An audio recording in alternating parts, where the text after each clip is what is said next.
Olá pessoal, eu sou a Luíse Castanhedo e eu estou aqui para contar para vocês as novidades sobre os bastidores da transição planetária. E hoje, pessoal, nós vamos para o segundo vídeo sobre o livro de Urântia.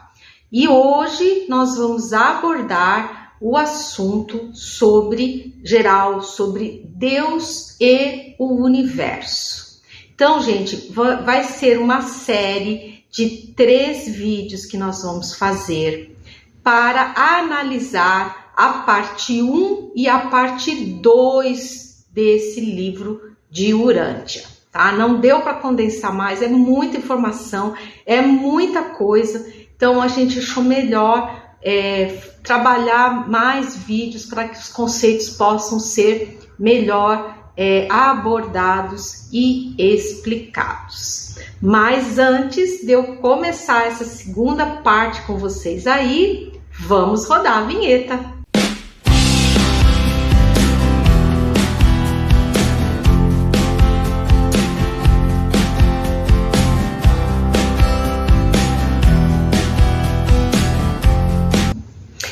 Muito bem, vamos começar então o nosso vídeo, sempre com muita alegria, onde eu gosto de saudar todos vocês, meu público querido, desejando muita saúde, muita paz, muita esperança, gente, que falta pouco. Vamos continuar orando, vamos orar, gente, pela paz no mundo, vamos orar pela suavização da operação de despertamento físico, pelo finalzinho da operação de resgate, rescaldo das almas que estão perdidinhas aí no umbral, pelas cidades que foram sedes de Estação da Discórdia, São Paulo, Rio de Janeiro e Brasília. E agora, gente, vamos orar também pelos nossos queridos irmãos lá no Piauí, que têm sido atormentados por seres extraterrestres. Vamos orar por eles, pedindo a interferência dos nossos irmãos estelares arcturianos, que vão lá fazer uma força-tarefa, espantar esses seres de lá e deixar a nossa população valorosa do Piauí lá em Barras sossegada, né? E vamos também, gente, continuar orando para que esse perverso plano das trevas de transformar o planeta num caos total seja anulado por nosso Senhor Jesus Cristo. Se todos nós orarmos com fervor, pedindo por isso, gente, não tenham dúvida de que Ele vai nos atender. E tudo muito suavizado, muito mais suavizado será. Porque a misericórdia divina é algo, gente, absolutamente maravilhoso. Pois muito bem, mas vamos entrar no assunto do nosso vídeo.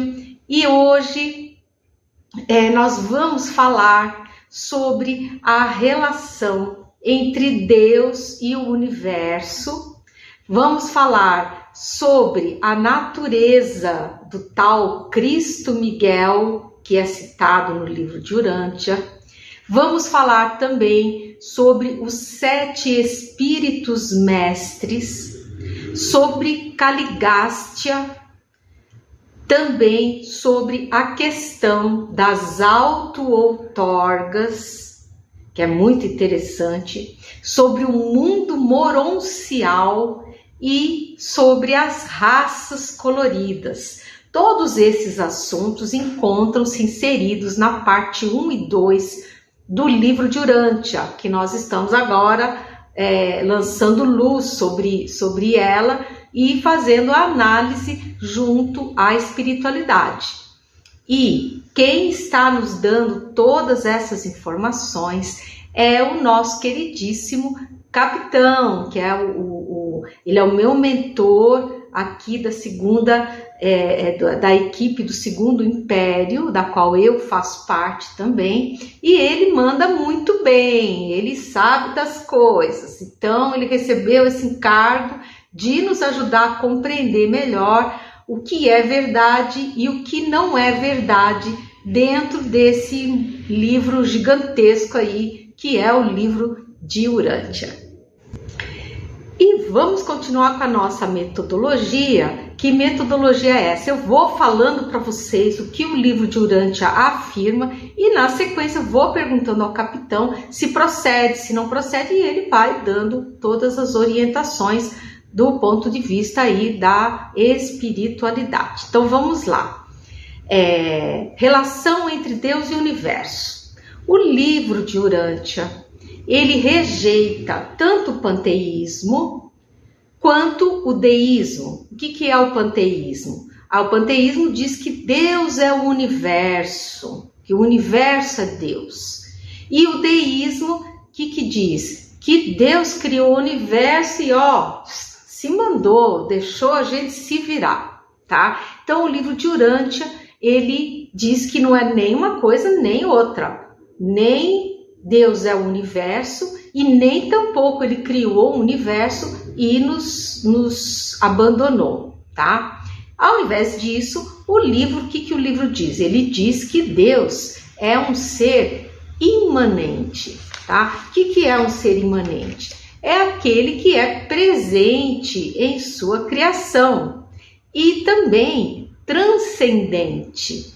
Ou seja, ele é distinto e acima da criação do que ele criou, da criação que ele fez, que é o universo e todos nós, tá? E o livro de Urântia diz que Deus não apenas criou o universo, mas também ele o sustenta e se relaciona pessoalmente com as suas criaturas, guiando-as em seu crescimento espiritual. E então eu perguntei ao capitão, falei, e aí, capitão, legal esse conceito? Ele falou perfeitamente, existe aqui plena e total concordância da espiritualidade com o livro de Urântia, ou seja, Deus, ele é imanente, ou seja, ele cuida, ele atua na criação toda, mas ele é transcendente, ou seja, ele está fora, porque ele criou o universo, mas ele atua, assim como o cientista que ele atua no experimento lá que ele criou ali, na experiência que ele criou, e ele mexe e tal, faz as coisas. Então, mal comparando, é claro, só para ter uma ideia melhor, é assim que a coisa funciona. Tá? E vamos lá para o próximo assunto, tá? Que é o quê? A natureza de Cristo Miguel. Olha só, que eles têm uma nomenclatura toda diferente, toda, né? Então vamos analisar quem é o Cristo Miguel, tá? Segundo o livro de Urântia, o Cristo Miguel, ele corresponderia ou corresponde ao nosso Jesus de Nazaré, tá? Então, toda vez que o livro de Urântia falar Cristo Miguel, ele está se referindo a Jesus, tá? Tem nada a ver com Miguel Arcanjo, nada, tá? É um título, sei lá, um nome que eles inventaram lá para se referirem ao nosso Jesus amado. Tá? Espero que tenha ficado isso bem claro. E segundo o livro de Urântia, esse Cristo Miguel, que seria Jesus, teria sido criado perfeitinho. Puf, Deus foi lá e criou ele perfeito. Então, perguntei ao capitão, achei estranho, né? Falei, isso procede. E o capitão foi e respondeu na lata ali. Ele falou, não, você sabe que não, nós já explicamos isso anteriormente em outros trabalhos feitos. Todos os seres, absolutamente todos os seres são criados simples, ignorantes e vão evoluindo rumo à luz. E Jesus também passou por esse processo, mas como ele é um ser muito, muito antigo e muito aplicado, trabalhou muito para a luz, ele foi adquirindo um poder, foi adquirindo uma sabedoria, uma elevação, uma perfeição moral, até se tornar o ser espetacular que ele é, tá? Então, esse conceito do livro de Urântia não bate, ó, tá errado, tá? Jesus não foi criado perfeito, tá? Ele foi criado como todos nós, tá? Por isso que ele fala no Evangelho, vós sois deuses, porque lá no nosso futuro, o que nos aguarda? Nos aguarda um destino crístico, gente. Vai levar muito tempo, né? Eu, pelo menos, tenho certeza que vai levar muito tempo. Mas a gente vai chegar lá. Nós fomos criados para isso, né? E é maravilhoso a gente pensar numa possibilidade dessas, que é algo assim fantástico, fantástico. E eu continuei com as minhas perguntas, né?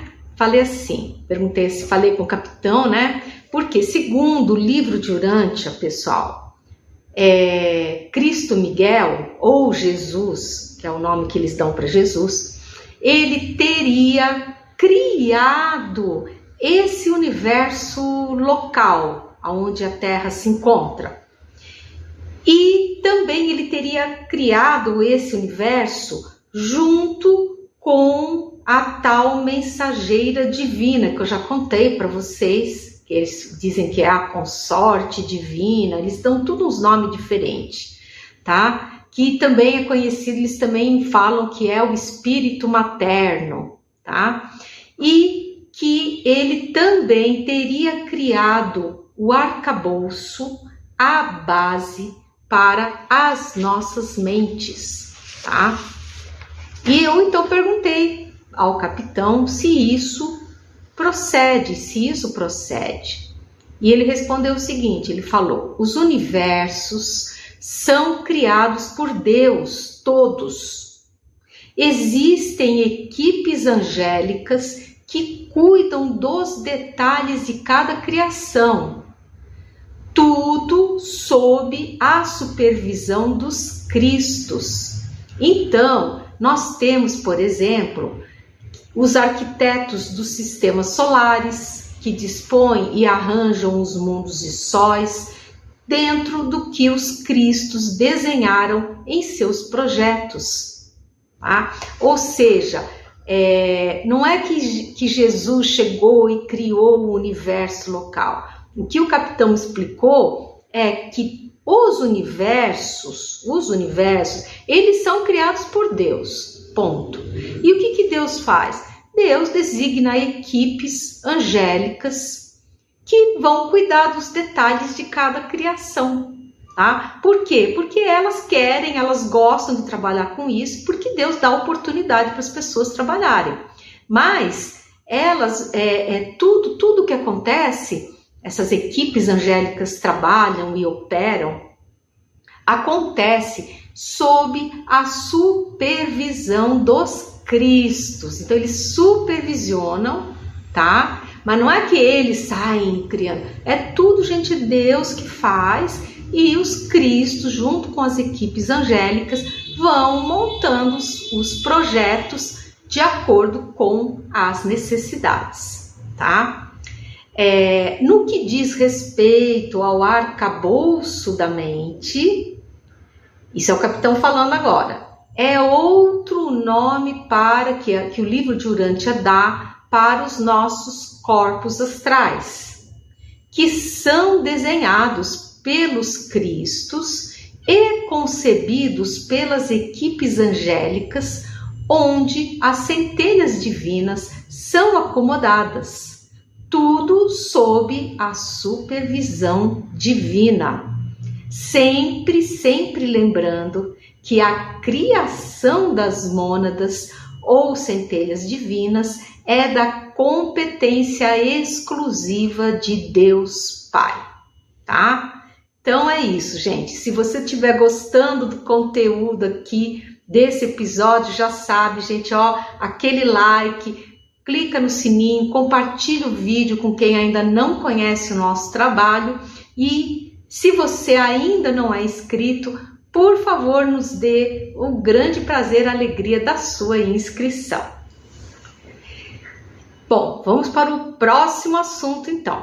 Segundo o livro de Urântia, existem 7 espíritos mestres que são perfeitos, foram criados perfeitos, que regem os 7 superuniversos. Lembra lá do primeiro episódio? Quem não assistiu, gente, corre lá para assistir, para poder ficar por dentro do que nós estamos falando, tá? Que eu não posso ficar aqui repetindo tudo.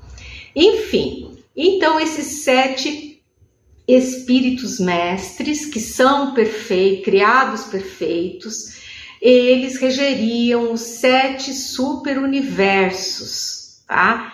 E temos ainda uma descrição no livro sobre as categorias de filhos de Deus, que seriam mortais, os anjos, os filhos criadores, filhos do paraíso e também da classe Micael, que seriam os Cristos. E eu então perguntei ao capitão se realmente a coisa é organizada dessa forma, se esses seres existem, né? E ele respondeu o seguinte: bom, a questão dos 7 espíritos mestres, eles não foram criados perfeitos, vocês já o sabem, nenhum ser é criado já perfeito por Deus. O que existe são seres que já caminharam e evoluíram muito, como Jesus, por exemplo, e que atuam no universo afora. Aí eu perguntei sobre a estrutura, né? Eu falei, a estrutura apresentada de organização do reino angelical é similar à organização hierárquica apresentada pelo livro de Urântia, ou ela é mais matricial? E aí o capitão falou, boa pergunta, minha filha. O reino angelical, do qual quase nada nós conhecemos, aproxima-se ligeiramente da estrutura apresentada no livro, mas é só um pouco. Devido à lei da liberdade, do livre-arbítrio, os seres organizam-se em setores de atuação, aonde eles preferem trabalhar. E isso não é estanque. Se o ser desejar mudar de trabalho, quiser trabalhar em outro setor, ele pode perfeitamente migrar sem nenhum problema. E assim, eles vão ampliando a sua área de conhecimento até que um dia venham a entrar para a classe crística. Ou seja, para se tornar um Cristo, o ser tem que saber todo o funcionamento do universo, tá? Então, gente, é isso. A classe angélica tem hierarquia, sim, e ela se organiza por setores de preferência, aonde os seres gostam de trabalhar. E quando eles aprendem todos aqueles setores, sabem tudo de cor e salteado, aí dá vontade de aprender outra coisa diferente. Com a gente não é assim? A gente está lá numa empresa, fazendo uma função. Aí está fazendo, aprendendo, aí você aprende tudo, tal, se torna um expert, aí aquilo começa a ficar aborrecido, chato. O que você faz? Você pede para mudar de área. Aí você muda de área. E vai trabalhar com uma outra coisa nova, instigante, que você está querendo aprender. Então, na classe angélica, no reino angélico, que é acima do nosso reino nominal, isso eu já expliquei para vocês, a coisa funciona desse jeito. E aí, o que acontece? Esses seres angélicos, quando eles percorrem todos os setores, aprendem tudo e conseguem compreender como que o universo funciona na sua totalidade, eles então estarão aptos a se tornarem Cristos, tá? Já a classe crística, essa é matricial, vocês sabem que já foi explicado. E ela opera por todo o universo interagindo entre si e também com Deus Pai e Mãe. E vamos para o próximo assunto.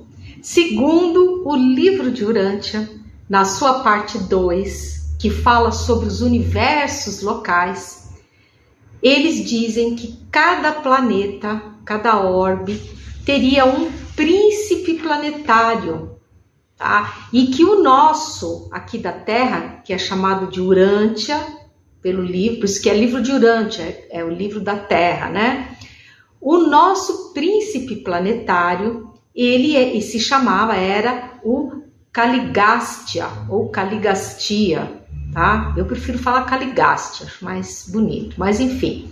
E que esse ser, o Caligástia, ele se rebelou. Isso nós vamos ver mais pra frente um pouco, tá? E que por isso nós teríamos ficado espiritualmente isolados, tá? E aí veio a minha pergunta pro capitão. Falei, nossa, capitão, isso procede? É isso mesmo? E ele respondeu, falou, não, minha filha, não procede. Cada planeta tem o seu Cristo e um Cristo pode reger mais de um planeta. Então essa história não procede. A Terra foi isolada por outro motivo, por ser um experimento, e isso vocês já sabem, que nós já contamos. Então é isso, gente, nós somos um experimento de aceleração na evolução das mônadas, e por isso, para que esse experimento pudesse ser melhor aferido, nós fomos isolados dos nossos demais irmãos estelares. Para quê? Porque Jesus queria ver como é que a gente se sai na questão da evolução, como é que nós estamos indo, se está dando certo, se essa evolução está sendo acelerada, e de fato está. Apesar de muita gente dizer que não, que a gente não presta, que o ser humano, bababá, não é assim, gente. A verdade é que nós procedemos a uma grandiosa evolução num período de tempo bem mais curto que as demais civilizações, porque somos um experimento, tá? Enfim, então a resposta para essa questão é essa aí. E vamos para o próximo assunto. Segundo o livro de Urântia,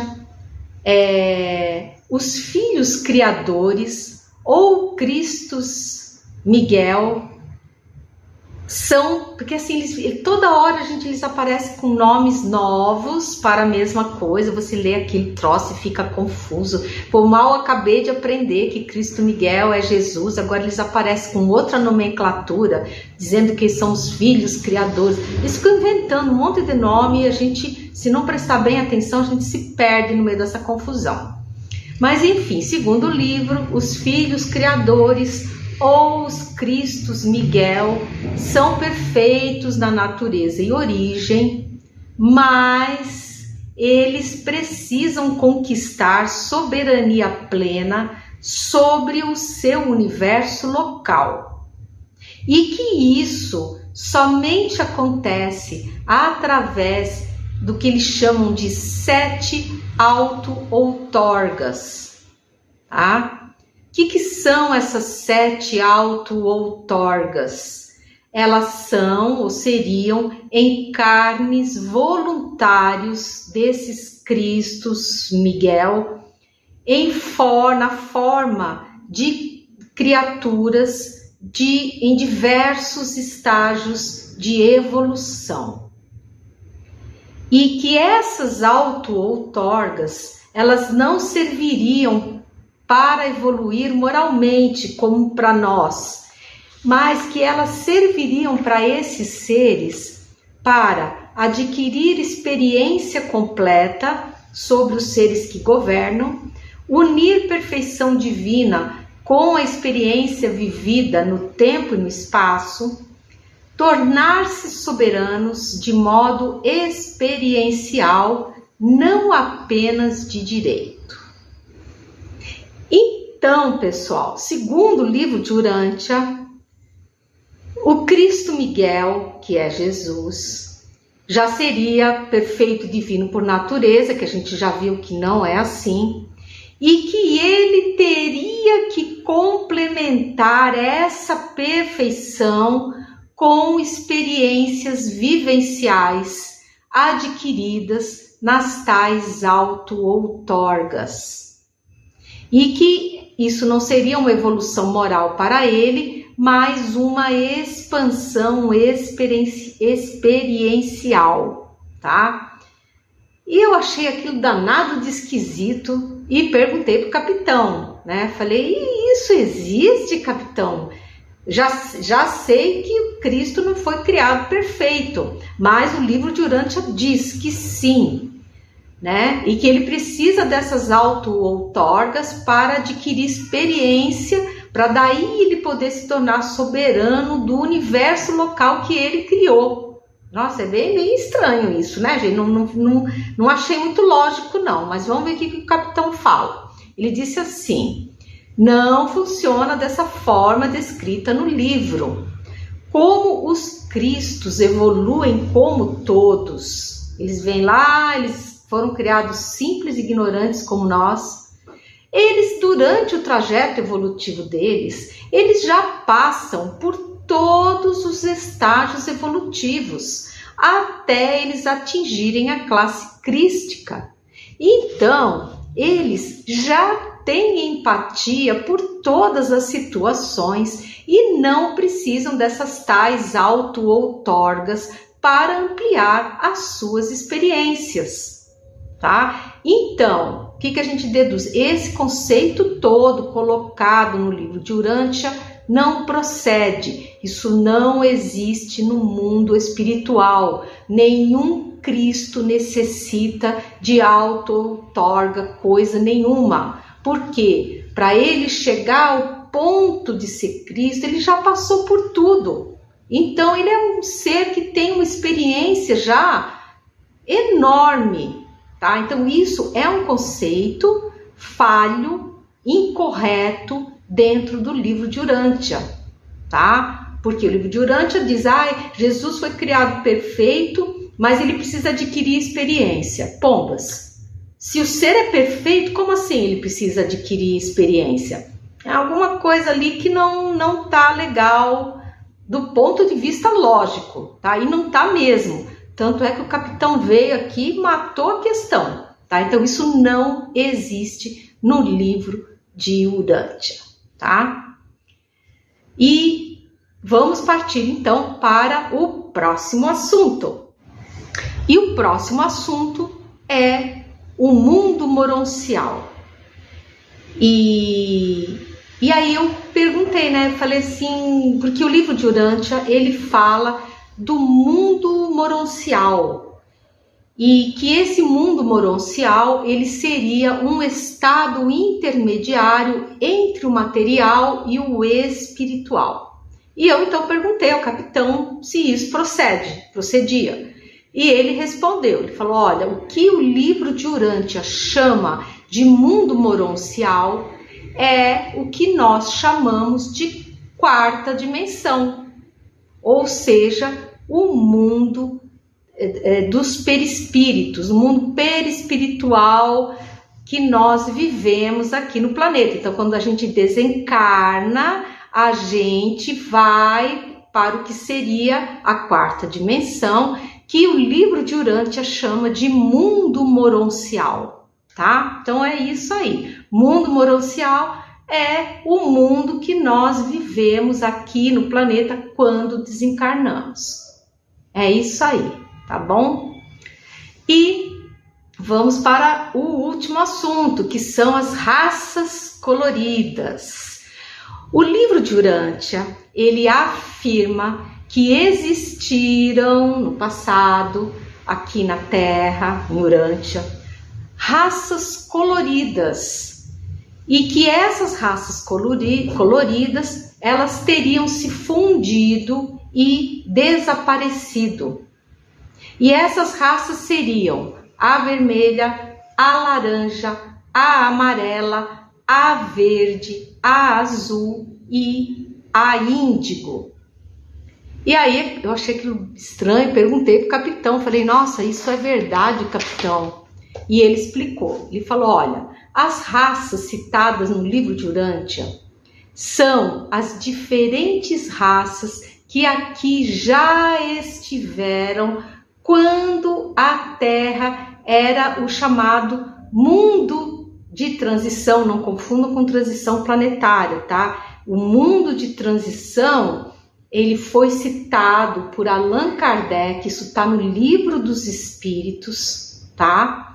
E esse mundo de transição, ele existe quando ele ainda não recebeu o projeto do seu Cristo, tá? Então, eu vou ver se eu coloco na descrição aqui desse vídeo o local do Livro dos Espíritos aonde está citado os mundos de transição. Então, assim, o mundo é criado, tal, ele está lá primitivão, ainda não entrou o projeto do Cristo para a instalação da humanidade que ele vai conduzir à evolução. Então, naquele interim, naquele intervalo de tempo, ele pode sim ser utilizado por raças que precisem de um mundo temporário para terminarem seus projetos de evolução. E isso aconteceu com a Terra, porque nada, gente, nada fica assim, sem ter uma utilização. Nada é feito no universo que não tenha uma razão de ser, que não tenha algum tipo de utilidade. Então a Terra, lá em tempos, né? Imagina, antes da instalação da raça humana, ela recebeu outras civilizações que precisavam de um lar temporário para poderem terminar os seus projetos de evolução, tá? E é a essas raças que o livro de Urântia se refere, tá bom? E segundo o que o capitão falou, todas essas civilizações que estiveram aqui no nosso planeta completaram as suas evoluções e hoje nada mais resta delas, tá? E que muitas delas eram morfologicamente diferentes da raça adâmica, porque o nosso projeto não tinha nem começado ainda. Então, por isso que a Terra, digamos, foi emprestada para essas outras civilizações, para que elas estavam com problema lá nos seus planetas e elas vieram aqui para a Terra, se estabeleceram aqui para terminar os seus projetos evolutivos, tá? E aí, pessoal, no próximo episódio, nós vamos terminar as partes 1 e 2 do livro de Urântia, tá? Gostaria de frisar que todos os vídeos do livro, dessa análise do livro de Urântia, estão sendo colocados em uma playlist especialmente criada para contê-los, tá? E o nome dessa playlist, é claro, é Livro de Urântia, tá bom? Então, é isso, pessoal. Eu espero que vocês tenham gostado. Eu sei que é muita informação, é uma nomenclatura muito diferente, complicada que tem nesse livro e que, assim, a gente está tentando tornar essas informações um pouco mais acessíveis para todos vocês que se interessam por esse assunto, tá bom? Eu sou a Luísa Castanhedo e eu espero vocês no próximo episódio aqui desse canal. Então, um grande abraço e até lá!